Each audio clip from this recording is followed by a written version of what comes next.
улица Игембердиева. Между Горького и Пулатова. В центре города у нас такая картина творится. Пешком не пройдешь.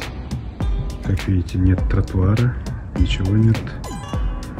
Все в слякоти, все в грязи. Там еще ниже более-менее. Но вот эта часть с Красных Ворот, получается, и до Горького такая ужасная картина творится. Вот такая у нас улица Тюлебердиева. Все, наверное, знают, кто такой Тюлебердиев. Сделали замечательный парк в честь него. Но вот улица, к сожалению, в плачевном состоянии. Вынуждены ходить домой по бордюру, либо вот так вот по грязи.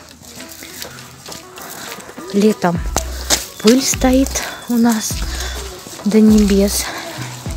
Дома, которые вдоль дороги находятся, не могут открывать окна. Уважаемая администрация села Лебединовки, пожалуйста, сделайте нам, жителям села Лебединовки, тротуары вдоль улицы Проспект Победы. Вообще нету тротуаров, даже старых асфальтированных дорожек не осталось. Вот грязь, как здесь ходить? Невозможно вообще. Это улица Пархоменко, которую не успели заасфальтировать. Вот, она вся в грязи. Кошмар.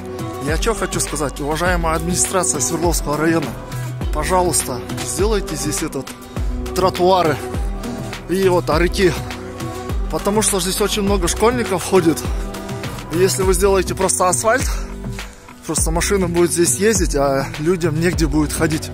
Пожалуйста, сделайте здесь тротуары. Места здесь хватает.